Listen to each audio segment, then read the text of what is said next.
الحمد لله رب العالمين. أشهد أن لا إله إلا الله وحده لا شريك له، وأشهد أن سيدنا ومولانا محمدا عبده ورسوله، صلى الله تبارك وتعالى عليه وعلى آله وأصحابه وذرياته أجمعين. أما بعد، فأعوذ بالله من الشيطان الرجيم. بسم الله الرحمن الرحيم. قل أعوذ برب الناس، ملك الناس، إله الناس، من شر الوسواس الخناس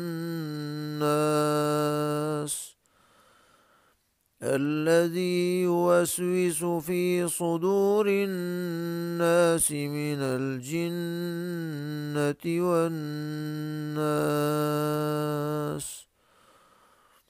صدق الله مولانا العلي العظيم.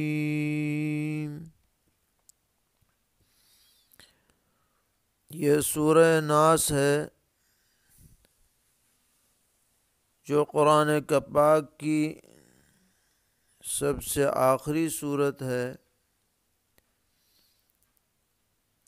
اور 6 آیتوں پر مشتمل ہے۔ پہلے یہ بتلایا جا چکا ہے کہ یہ دونوں صورتیں سورہ فلق اور سورہ ناس ایک ساتھ نازل ہوئیں اور نبی اکرم علیہ الصلاۃ والسلام پر جو سحر کا اثر تھا،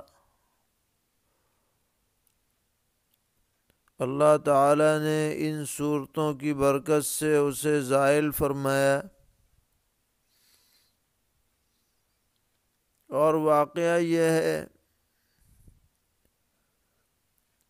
کہ ان صورتوں میں تمام شرور سے حفاظت کے اسباب جو معنوی اعتبار سے ہو سکتے ہیں وہ سب جمع ہے۔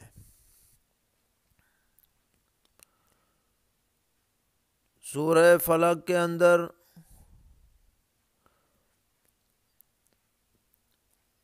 ظاہری طور پر جو شرور پیش آ سکتے ہیں، دیگر مخلوقات کے ذریعے سے، خود انسانوں کے ذریعے سے ان سے پناہ مانگی گئی۔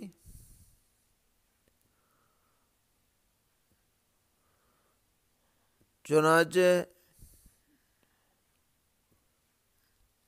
رات میں پیش آمدہ شرور سے، جادو کرنے والیوں کے شرور سے، حاسدین کے شرور سے اور دیگر مخلوقات کے شرور سے پناہ چاہی گئی، اور اس میں اللہ تبارک و تعالی کی جو صفت ذکر فرمائی گئی وہ صرف ایک ہے کہ وہ رب الفلق ہے، اس سے میں پناہ چاہتا ہوں۔ روشنی کا رب ہے، پو پھٹنے کا رب ہے۔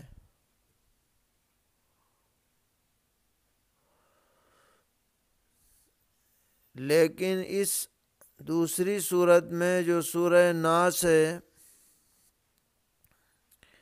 اس میں جو اللہ تعالی سے پناہ چاہی جا رہی ہے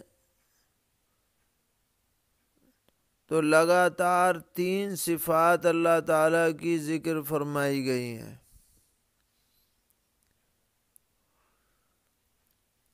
قل اعوذ برب الناس ملک الناس الہ الناس۔ سورہ فلق میں تمام مخلوقات کے شرور سے حفاظت کے لیے صرف رب الفلق کا لفظ لایا گیا، اور سورہ ناس میں شیاطین کے اثرات سے محفوظ رہنے کے لیے اللہ تعالیٰ کی 3 صفات لائی گئیں: رب الناس ملک الناس الہ الناس، کہ جو لوگوں کا رب ہے، جو لوگوں کا بادشاہ ہے، جو لوگوں کا حاکم اور معبود ہے، اس کے ذریعے سے پناہ چاہی جا رہی ہے من شر الوسواس الخناس، اس کے شر سے جو وسوسے ڈالتا ہے اور پیچھے ہٹ جاتا ہے، یعنی شیطان لعین، الذی یوسوس فی صدور الناس، جو لوگوں کے دلوں میں وسوسے پیدا کرتا ہے، اور یہ جنات میں سے بھی ہیں اور انسانوں میں سے بھی ہیں۔ وہ انسان جو جنات کے لیے معاون بنتے ہیں، جنات کے اثرات سے پوری طرح متاثر رہتے ہیں، تو ان کا بھی ضمناً یہاں تذکرہ کر دیا گیا ہے۔ تو سوال یہ ہے کہ وہاں تو رب الفلق صرف ایک صفت لائی گئی اور یہاں 3 صفات لائی گئیں، اس میں کیا حکمت ہے؟ تو محدث کبیر حضرت مولانا شاہ عبدالعزیز صاحب محدث دہلوی رحمۃ اللہ علیہ نے اس کے متعلق ارشاد فرمایا کہ اللہ تبارک و تعالی نے انسان کے اندر جو صفات رکھی ہیں ان میں 3 باتیں بہت اہمیت رکھتی ہیں، جن کے ذریعے سے شیطان انسان کو گمراہ کرتا ہے اور راہ حق سے ہٹا دیتا ہے۔ ان میں سے پہلی صفت ہے شہوت اور لذات، کہ شیطان انسان کے اندر شہوانی خیالات کو پیدا کرتا ہے، جس سے آدمی متاثر ہو کر حلال چھوڑ کر حرام کی طرف چل پڑتا ہے۔ اور دوسری صفت ہے غضب، یعنی غصے کی کیفیت، یہ بھی شیطان انسان کو غصہ دلاتا ہے، جس کی وجہ سے ظلم اور عدوان دنیا میں پیدا ہوتے ہیں۔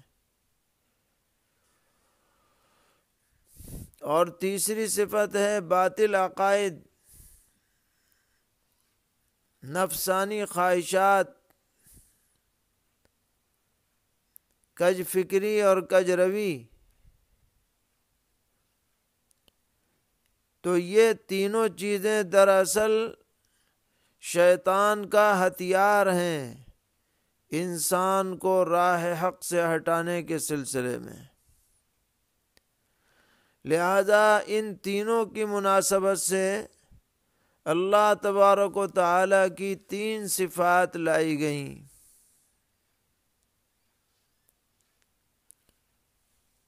شہوت والی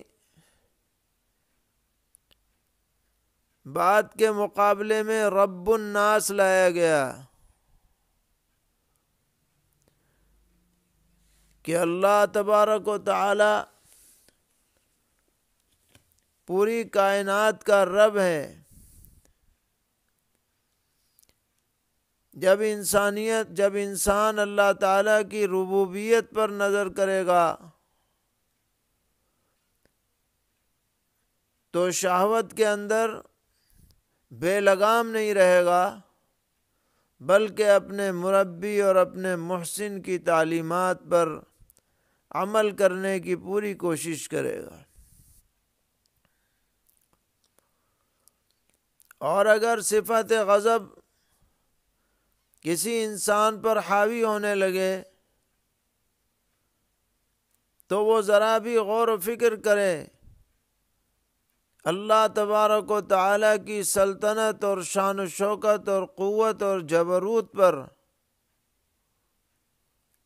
تو اپنی ساری بڑائی اس کے دل سے نکل جائے گی اور اللہ تعالیٰ کی عظمت کا استحضار اس کے دل میں ہو جائے گا۔ اور اسی طرح بدعقیدگی کا جہاں تک معاملہ ہے تو اس کو دور کرنے کے لیے اللہ تعالیٰ کی صفت الوہیت کو پیش نظر رکھنا پڑے گا کہ واجب الطاعت ذات اور عالم الغیب والشہادہ جو ذات ہے وہ اللہ تبارک و تعالیٰ کی ہے۔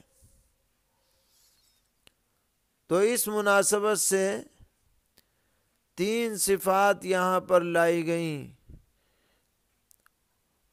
اللہ تبارک و تعالیٰ کی، اور ان سے استعاذہ کیا گیا ہے تاکہ اللہ تبارک و تعالیٰ کی زبردست قوت انسان کو حاصل ہو تو ہی وہ شیاطین کے اثرات سے بچ سکتا ہے۔ اپنے دم پر کوئی انسان نہیں بچ سکتا، کیونکہ یہ شیطان چھپا ہوا دشمن ہے، سامنے نہیں آتا، ہمیں نظر نہیں آتا، ہم اس سے کھل کر کے مقابلہ نہیں کر سکتے،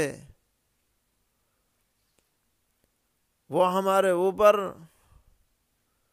چھپ کر کے حملہ کرتا ہے۔ اس حملے سے بچنے کے لیے سوائے اللہ تبارک و تعالیٰ کی یاد کے اور سوائے اللہ تعالیٰ کی عظمت کے استحضار کے کوئی چیز ہمارے لیے کارآمد نہیں ہو سکتی ہے۔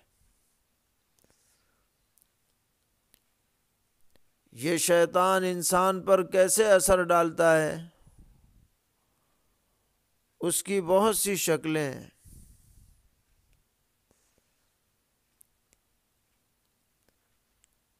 عقیدے کے اعتبار سے ایسی باتیں ذہن میں ڈالے گا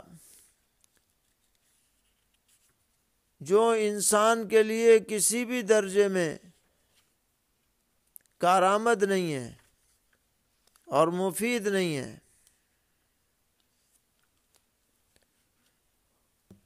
اور ایسے ہتھیار استعمال کرے گا کہ آدمی کو اندازہ بھی نہیں ہوگا۔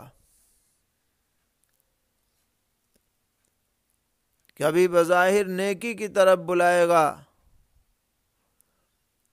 لیکن اس نیکی کے ساتھ بھی کوئی ایسا عمل کرا دے گا جس کی وجہ سے وہ نیکی ضائع ہو جائے اور برباد ہو جائے۔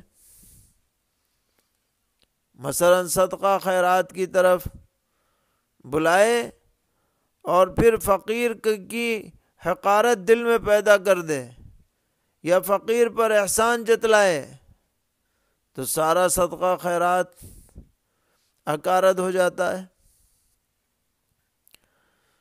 نماز کی طرف بلائے لیکن دل میں یہ بات پیدا کر دے کہ لوگ مجھے نماز پڑھتا دیکھ کر اچھا سمجھے تو نماز کا ثواب غارت ہو جائے۔ الغرض نیتوں کو بدل دیتا ہے۔ اور جن کے پاس علم ہوتا ہے، معلومات ہوتی ہیں، ان کو اسی حساب سے گمراہ کرتا ہے۔ مثلا یہ کہ تاریخ کی طرف لگا دیتا ہے، جو واقعات صدیوں پہلے گزر چکے اور پیش آ چکے، آج کسی کو کھڑا کرتا ہے کہ ان واقعات کے بارے میں کیا حق تھا، کیا ناحق تھا، کون صحیح تھا، کون غلط تھا، کس نے کیا کیا، کس نے کیا نہیں کیا، اس فکر میں لگا دیتا ہے۔ حالانکہ یہ ایسی بحثیں ہیں جن کا نہ دنیا میں کوئی فائدہ نہ آخرت میں کوئی فائدہ۔ ان کے متعلق ہم سے سوال نہیں کیا جانے والا ہے، لیکن شیطان ہماری دشمنی کو اپنی تدبیروں کے ذریعے سے اس طرح اجاگر کرتا ہے کہ لغو کاموں کی طرف ہمیں متوجہ کر دیتا ہے، ہماری عبادات کو ضائع کرنے کی کوشش کرتا ہے۔ نبی اکرم صلی اللہ تعالی علیہ وسلم نے ارشاد فرمایا کہ شیاطین کی مختلف جماعتیں، مختلف گروپ ہیں جو طرح طرح سے انسان کو نقصان پہنچانے میں لگے رہتے ہیں۔ ایک گروپ وہ ہے جس کا کام ہی یہ ہے کہ آدمی کے وضو کو خراب کرے، اس کا نام ہے ولاحان۔ اچھا خاصا وضو کر رہا ہے، وضو کر کے اٹھ کے چل بھی پڑا، مگر دل میں وسوسہ ڈال دیا کہ تیری تو کوہنی خشک رہ گئی، تیری تو ایڑی خشک رہ گئی، تو نے تو مسا نہیں کیا۔ اب پھر آ گیا آدمی، پھر وضو کرنے لگ گیا، پھر کچھ وسوسہ ڈال دیا۔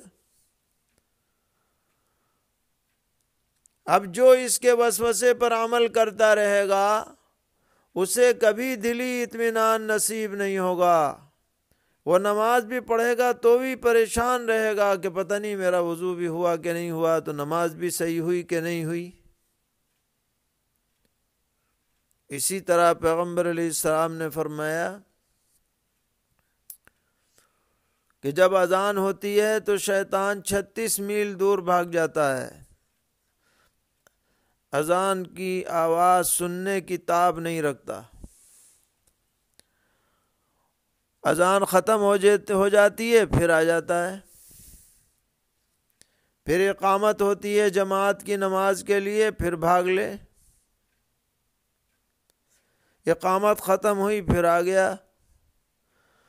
اور فرمایا کہ نمازی کے پیچھے کی جانب سے دل کے اوپر اپنی سونڈ رکھ کر کے کہتا ہے اذکر کذا اذکر کذا ما لم یکن یذکر، فلانی بات یاد کر، فلانی بات یاد کر، جو پہلے سے بالکل یاد نہیں تھی وہ نماز میں یاد آنے لگتی ہے، اور آدمی کا دھیان نماز کے بجائے انہی باتوں کی طرف لگ جاتا ہے، اور نتیجہ یہ نکلتا ہے کہ اسے رکعات کے بارے میں یاد نہیں رہتا کہ کتنی رکعت پڑھی ہے۔ اب کتنی بے چینی پیدا ہو جاتی ہے، 2 پڑھی کہ 3 پڑھی، 3 پڑھی کہ 4 پڑھی، بس یہ خوش ہے کہ میں نے اس کی نماز غارت کر دی، سکون ختم کر دیا۔ اسی لیے شریعت میں اس طرح کے سہو کی تلافی کے لیے سجدہ سہو تجویز کیا گیا، اور پیغمبر علیہ السلام نے فرمایا کہ یہ شیطان کی ناک رگڑانے کے لیے ہے کہ تو نے بھلوایا، اب اور 2 سجدے مزید کیے جا رہے ہیں تاکہ تیری ناک رگڑی جائے۔ تو یہ وسوسے پیدا کرتا ہے، خیالات دل کے اندر غلط قسم کے پیدا کرتا ہے۔ دنیا جہان کی تمام خرابیوں کی جڑ اور بنیاد یہی ہے، اور اس سے بچنے کے لیے سوائے اللہ تبارک و تعالیٰ کی مدد کے ہمارے پاس کوئی ذریعہ نہیں ہے۔ کھلا ہوا دشمن ہو سامنے، اس سے لڑ لیا جائے، دنیاوی اسباب اس کے مقابلے کے لیے اختیار کر لیے جائیں، لیکن یہ تو پوری طرح چھپا ہوا دشمن ہے، اس سے لڑنا انسان کے لیے ممکن نہیں ہے۔ صرف اللہ تعالیٰ کی مدد اور نصرت سے آدمی شیطان کے اثر سے محفوظ رہ سکتا ہے۔ چنانچہ جہاں جہاں بھی قرآن پاک میں شیطان سے بچنے کی بات آئی ہے، وہاں استعاذہ من اللہ کی تاکید کی گئی ہے۔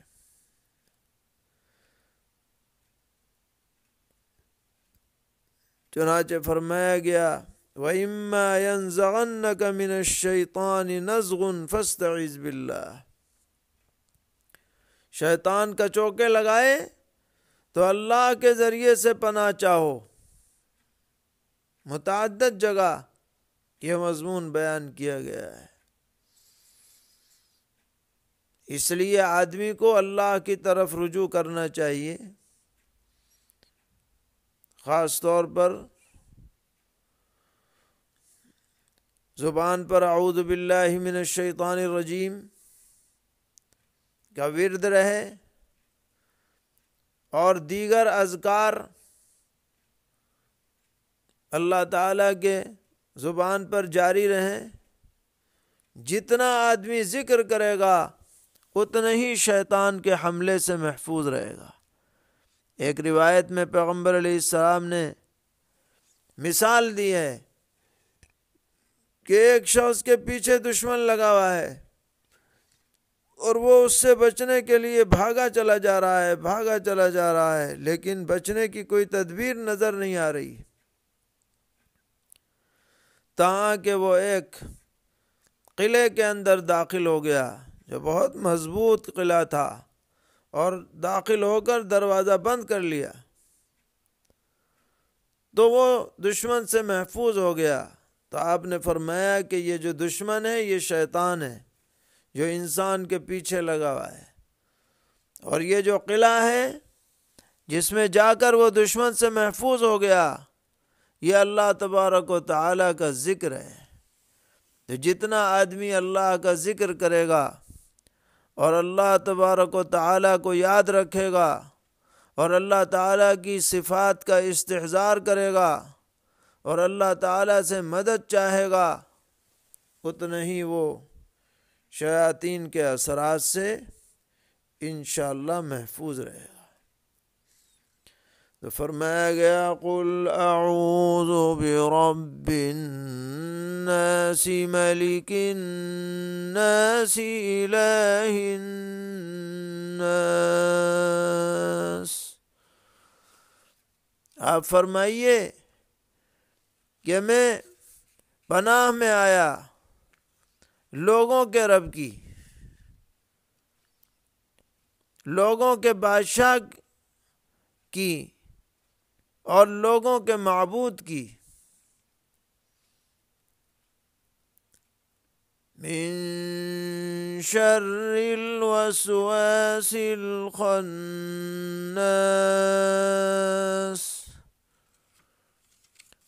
اس کے شر سے جو پھسلائے اور چھپ جائے، وسوسے ڈالتا ہے اور پھر چھپ جاتا ہے، پیچھے ہٹ جاتا ہے، جہاں ذکر خداوندی کی بھنک ملتی ہے کھسک لیتا ہے۔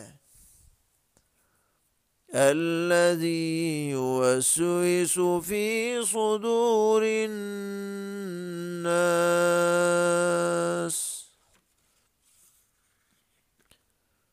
جو خیالات ڈالتا ہے لوگوں کے دلوں میں، من الجنة والناس، یہ وسوسے ڈالنے والا جنات میں سے بھی ہے اور آدمیوں میں سے بھی ہے۔ یعنی جو آدمی شیطان کے رنگ میں رنگ جاتے ہیں، وہ اپنے پاس بیٹھنے والوں کا ذہن بناتے ہیں، ذہن سازی کرتے ہیں۔ عام طور پر غلط سوسائٹی میں بیٹھنے والے، غلط صحبتوں میں بیٹھنے والے شیطانی جال میں پھنس جاتے ہیں۔ ان سے بچنے کے لیے ان صحبتوں سے دور ہونا ضروری ہے، اور اللہ تبارک و تعالی کی طرف رجوع کرنا اور اللہ تعالی سے پناہ چاہنا اور اللہ تعالی کی پناہ میں آنا لازم ہے۔ تو یہ قرآن پاک کی آخری صورت ہے۔ قرآن کی ابتدا ہوئی ہے سورہ فاتحہ سے، جس میں اللہ تعالیٰ کی حمد و ثنا کی گئی اور صراط مستقیم طلب کیا گیا، اور انتہا ہوئی ہے اللہ تعالیٰ سے پناہ چاہ کر شیطان لعین سے۔ تو سورہ فاتحہ سے ابتدا حسن آغاز ہے، اور سورہ ناس پر اختتام حسن اختتام ہے، کہ یہ بتلا دیا گیا ختم کرتے کرتے کہ تم کچھ نہیں کر سکتے جب تک کہ ہماری پناہ میں نہ آؤ۔ کوئی اپنی عبادت پر بھروسہ نہ کرے، اپنے فہم پر، علم پر بھروسہ نہ کرے۔ شیطان سے مقابلہ تو جبھی ہوگا جب اللہ تبارک و تعالیٰ کی مدد اور نصرت شامل حال ہوگی۔ اللہ تعالی ہم سب کو شیاطین کے مکر و فریب سے، اثرات سے، وساوس سے پوری طرح محفوظ فرمائے، عافیت عطا فرمائے، ہر قسم کے شرور سے بچائے۔ وآخر دعوانا ان الحمد للہ رب۔ السلام علیکم ورحمۃ اللہ وبرکاتہ۔ ناظرین کرام، اردو مضامین اور خبروں کے لیے ہماری ویب سائٹ www.lajnatulmuallifin.com پر ضرور وزٹ کیجیے۔ اگر آپ کو ہمارا کام پسند آ رہا ہے تو ہمیں سپورٹ کرنے کے لیے ہمارے YouTube channel Lajna T V کو ضرور سبسکرائب کریں۔ جزاکم اللہ احسن الجزا۔